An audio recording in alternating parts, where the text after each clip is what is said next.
کہتے ہیں کہ خوف ہر انسان کے اندر چھپا ہوتا ہے۔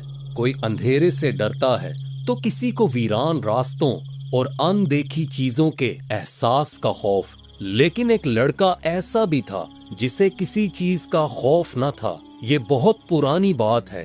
ترکی کے کسی علاقے میں ایک گھنا جنگل تھا جہاں ایک ماں اور اس کا بیٹا ایک چھوٹی سی کٹیا میں رہتے تھے۔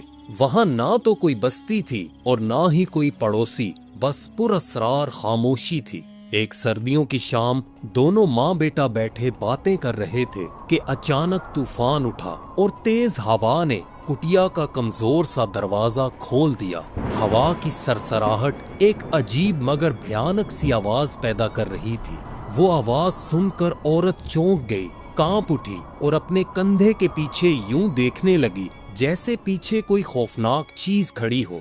وہ بہت گھبراہٹ اور خوف کے ساتھ اپنے بیٹے سے کہنے لگی، بیٹا جاؤ جلدی سے دروازہ بند کر دو، مجھے خوف محسوس ہو رہا ہے۔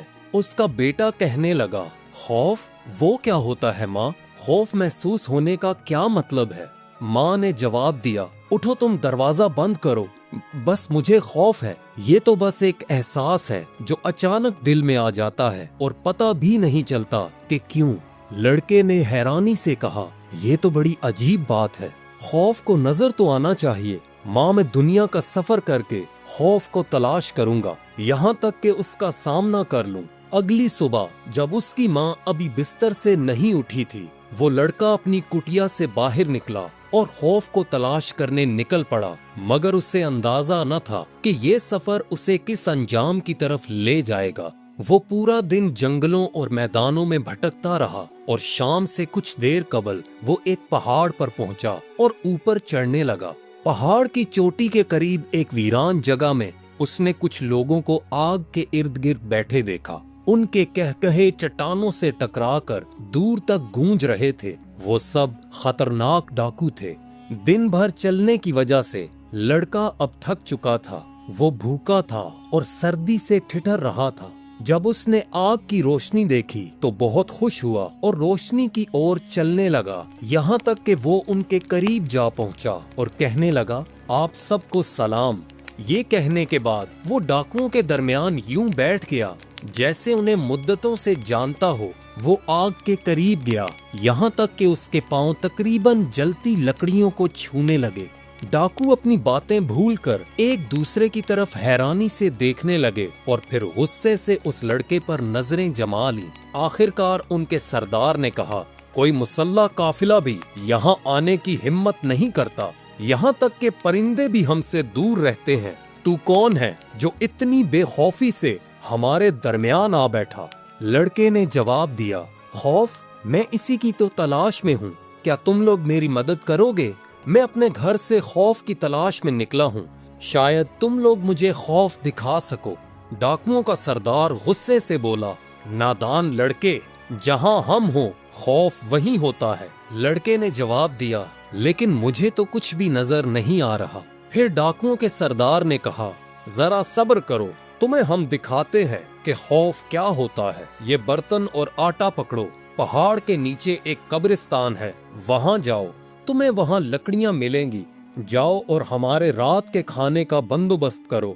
لڑکا جو آگ کی تپش سے اچھی طرح سردی کو بھگا چکا تھا، خوشی خوشی اٹھا اور برتن کو اپنے بازو پر لٹکا کر پہاڑ سے نیچے اترنے لگا۔ قبرستان پہنچ کر اس نے لکڑیاں جمع کی اور آگ جلائی۔ پھر اس نے قریب بہتے ایک چھوٹے چشمے سے پانی بھرا اور آٹا گوندنے لگا۔ اب اس نے ایک بڑا پتھر آگ پر رکھا اور روٹیاں بنانا شروع کی۔ کچھ ہی دیر میں جب روٹیاں پک کر تیار ہو گئیں تو اس نے تھوڑی مٹی کھودی تاکہ آگ کو بجھا سکے۔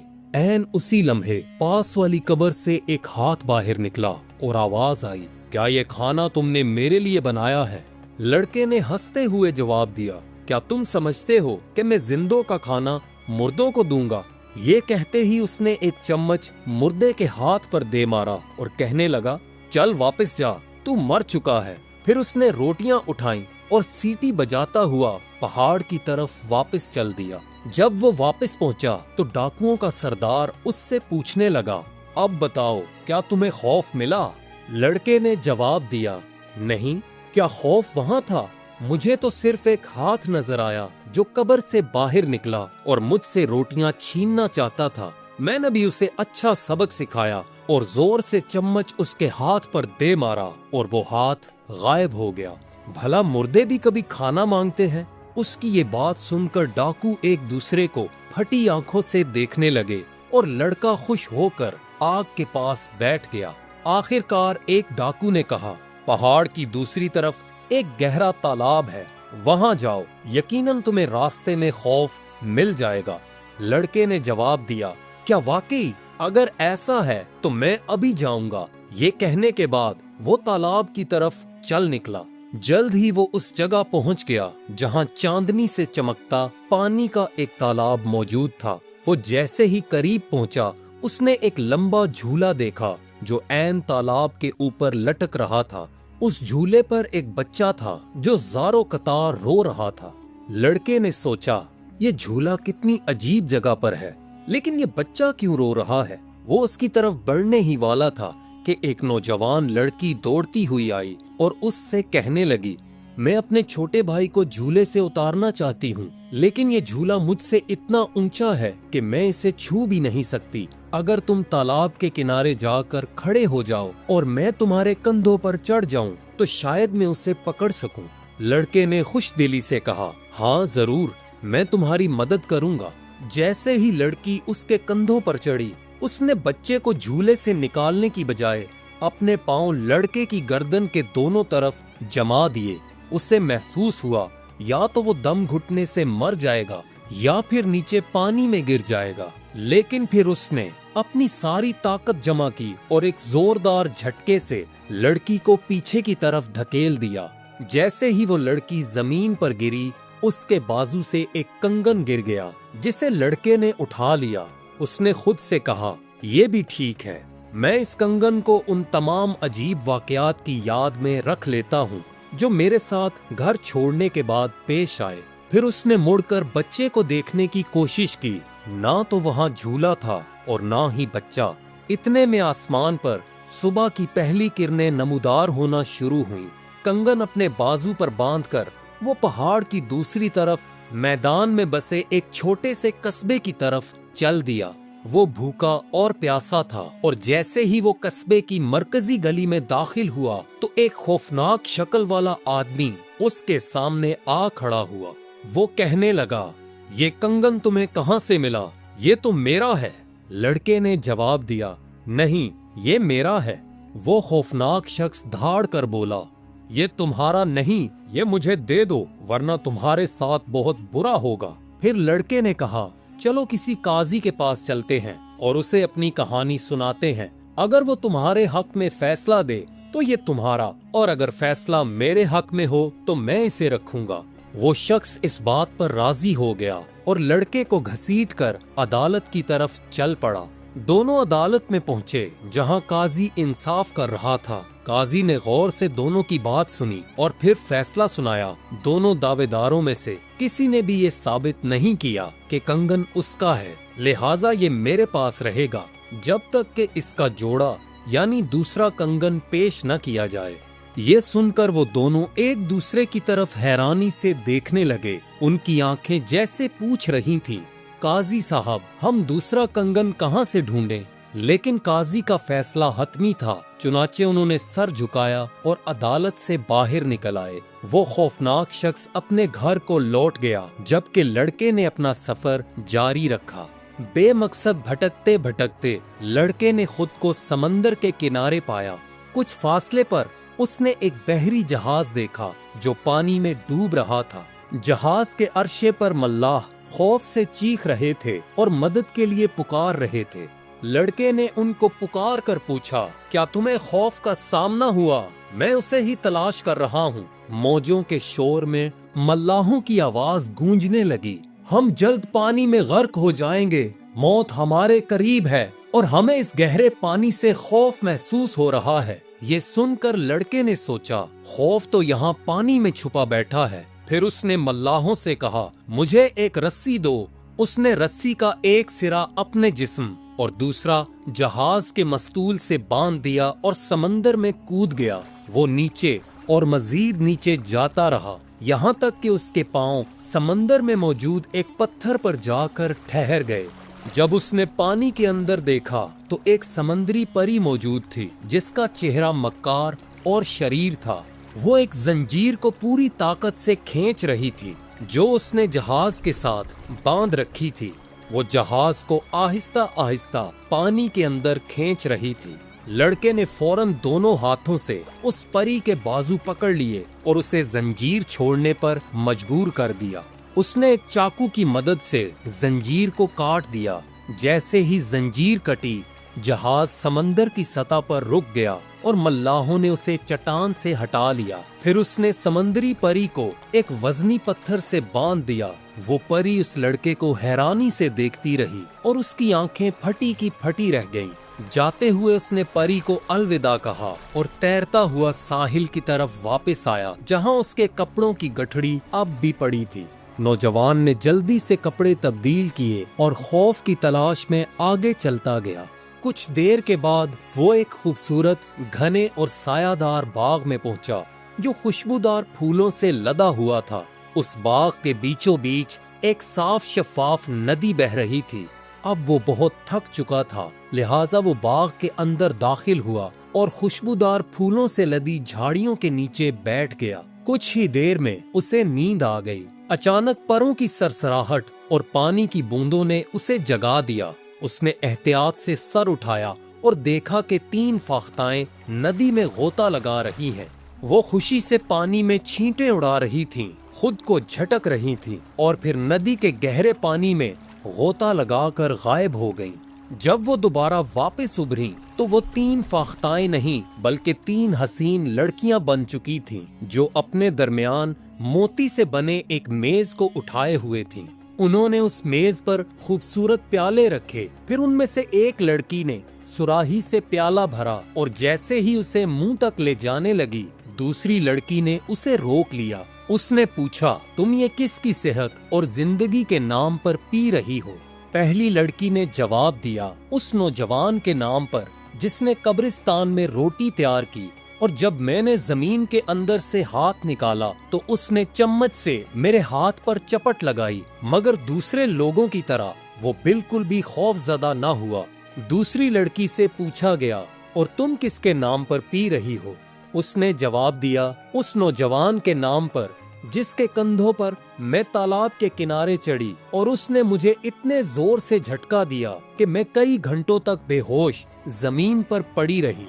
وہ بہت بہادر تھا، وہ بالکل بھی خوف زدہ نہیں ہوا۔ پھر باقی 2 نے تیسری لڑکی کی طرف دیکھ کر پوچھا، لیکن تم کس کے نام پر پی رہی ہو؟ اس نے کہا، سمندر کی گہرائی میں نے ایک جہاز کو پکڑ لیا تھا اور اسے زور زور سے ہلا کر کھینچ رہی تھی، یہاں تک کہ قریب تھا کہ وہ غرق ہو جائے۔ میں اس وقت شدید غصے میں تھی، میرا چہرہ بالکل مختلف دکھائی دے رہا تھا اور میں زنجیر پکڑے برائی کرنے جا رہی تھی، لیکن ایک نوجوان آیا جس نے جہاز کو آزاد کیا اور مجھے ایک چٹان سے باندھ دیا۔ وہ بہت دلیر تھا، میں اسی کی صحت اور زندگی کے نام پر پی رہی ہوں۔ یہ کہنے کے بعد ان تینوں نے اپنے پیالے اٹھائے اور خاموشی سے نوش کیے۔ جیسے ہی انہوں نے اپنے پیالے نیچے رکھے، وہ نوجوان اٹھا اور ان کے سامنے کھڑا ہو گیا اور کہنے لگا، میں وہی نوجوان ہوں جس کے نام پر تم تینوں نے پیالے اٹھائے۔ اب مجھے وہ کنگن دو جو اس قیمتی کنگن کا جوڑا ہے جو مجھے تالاب کے قریب سے ملا تھا۔ مجھے یقین ہے کہ ایک کنگن تم میں سے کسی کے بازو سے گرا تھا۔ ایک آدمی نے اسے مجھ سے چھیننے کی کوشش کی، لیکن اب ہمارا مقدمہ قاضی کی عدالت میں ہے، جس نے فیصلہ سنایا کہ جب تک دوسرا کنگن نہ ملے وہ اسی کی تحویل میں رہے گا۔ میں کئی دنوں سے اس کنگن کی تلاش میں در بدر بھٹک رہا ہوں اور تھک چکا ہوں۔ لڑکے کی یہ بات سن کر وہ تینوں کہنے لگیں، ہمارے ساتھ چلو۔ پھر وہ اسے ایک بڑی عمارت کی راہداریوں میں لے گئیں جہاں سے کئی کمروں کے دروازے کھلتے تھے۔ ہر کمرہ پہلے کمرے سے زیادہ شاندار تھا۔ پھر ان میں سے ایک لڑکی صندوق کی طرف بڑھی جو سونے اور جواہرات سے بھرا ہوا تھا۔ وہاں سے اس نے ایک کنگن اٹھایا جو ہر لحاظ سے بالکل ویسا ہی تھا جیسا کہ قاضی کی تحویل میں تھا۔ پھر اس نے نوجوان کے بازو پر وہ کنگن پہنایا اور کہنے لگی فوراً جاؤ اور قاضی کو یہ دکھاؤ، وہ تمہیں دوسرا کنگن بھی دے دے گا۔ نوجوان نے جواب دیا میں تمہیں کبھی نہیں بھولوں گا، مگر ہماری ملاقات شاید دوبارہ نہ ہو پائے، کیونکہ میں اس وقت تک آرام نہیں کروں گا جب تک میں خوف کو اپنے سامنے نہ دیکھ لوں۔ پھر وہ وہاں سے روانہ ہوا اور قاضی سے دوسرا کنگن بھی حاصل کیا۔ اس کے بعد وہ پھر سے خوف کی تلاش میں نکل پڑا اور مسلسل آگے بڑھتا رہا۔ ایک دن وہ ایک بڑے شہر میں داخل ہوا جہاں تمام گلیاں اور بازار لوگوں سے بھرے ہوئے تھے۔ وہ ایک ایسی گلی سے گزرا جہاں لوگوں کی بھیڑ کی وجہ سے اس کے لیے راستہ بنانا بھی مشکل تھا۔ اس نے اپنے قریب کھڑے ایک شخص سے پوچھا یہ تمام لوگ یہاں کیوں جمع ہیں؟ اس شخص نے جواب دیا اس ملک کا حکمران وفات پا چکا ہے اور چونکہ اس کی کوئی اولاد نہیں، اس لیے ایک نیا بادشاہ منتخب کرنا بہت ضروری ہے۔ ہر روز اس مینار سے ایک مقدس فاختہ آزاد کی جاتی ہے اور وہ جس کے سر پر بیٹھے گی وہی ہمارا بادشاہ ہوگا۔ کچھ ہی لمحوں میں فاختہ اڑے گی، تم بھی یہاں رکو اور دیکھو کہ کیا ہوتا ہے۔ تمام نظریں اب شہر کے وسط میں واقع مینار پر جمی ہوئی تھیں۔ جیسے ہی سورج اوپر آیا، مینار کا دروازہ کھلا اور ایک خوبصورت فاختہ جو رنگ برنگی روشنیوں میں چمک رہی تھی ہوا میں تیرتی ہوئی باہر نکلی۔ وہ اڑتی رہی، چکر لگاتی رہی اور آخر میں نوجوان کے سر پر آ کر بیٹھ گئی۔ لوگوں نے بادشاہ زندہ باد کے نعرے لگانے شروع کر دیے، لیکن جیسے ہی لڑکے نے یہ نعرے سنے وہ خوش ہونے کی بجائے کچھ محسوس کرنے لگا۔ وہ خود سے سوال کرنے لگا کہ میں بادشاہ بنوں گا تو کیا ہوگا۔ اس نے خیالوں میں خود کو تخت پر بیٹھا دیکھا۔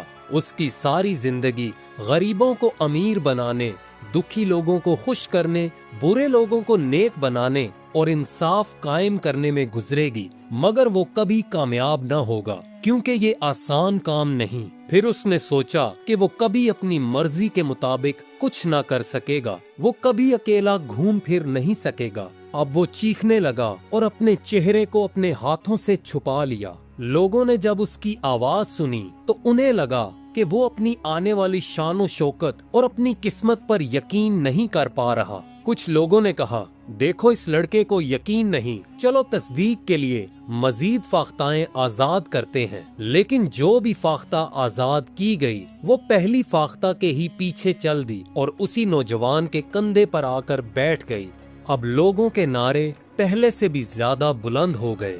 جیسے ہی نوجوان نے یہ نعرے سنے اس کے جسم میں ایک سرد لہر دوڑ گئی جسے اس نے پہلے کبھی محسوس نہیں کیا تھا۔ وہ انہی خیالات میں گم تھا کہ بھیڑ میں سے ایک بزرگ اس کے قریب آئے اور ایک سرگوشی اس کے کانوں میں گونجی، بیٹے تمہارا سامنا خطرناک ڈاکوؤں، قبرستانوں، مردوں اور خطرناک چیزوں سے ہوا، لیکن تمہارا دل کبھی نہ کانپا، مگر جب تمہیں بادشاہ بنانے کا اعلان ہوا تب تمہیں ذمہ داری، طاقت کا بوجھ اور اپنی آزادی کا خاتمہ نظر آیا۔ بیٹا یہی تو وہ خوف ہے جس کی تم اتنے عرصے سے تلاش میں تھے۔ بزرگ کی یہ بات سن کر نوجوان سوچنے لگا کہ حکمرانی تو مل گئی لیکن یہ سب سے بڑا امتحان ہے۔ وہ سوچنے لگا کہ میرے پاس مال اور طاقت تو ہوگی لیکن ایک دن اس کا حساب بھی دینا ہوگا۔ اس نے اپنی تقدیر کو قبول کر لیا کہ اپنی باقی زندگی اب اسے خوف کے ساتھ ہی گزارنی پڑے گی۔ دوستو، سیدنا صدیق اکبر رضی اللہ تعالیٰ عنہ فرماتے تھے کاش میں ایک پرندہ ہوتا، ایک درخت سے دوسرے درخت پر اڑتا بیٹھتا اور قیامت کے دن مجھے حساب نہ دینا پڑتا۔